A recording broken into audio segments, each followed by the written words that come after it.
வணக்கம்ப்பா.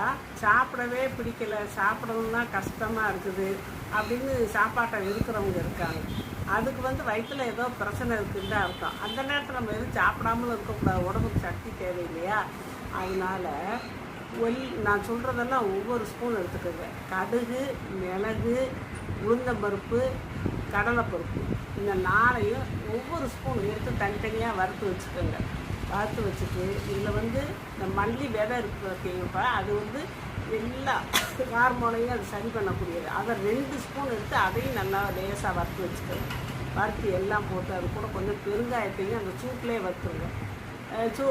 அடுப்பு எரிக்க வேணாம், சூட்டிலே வறுத்து போட்டுடலாம். பெருங்காயத்தை வறுத்து தான் சேர்க்கணும்.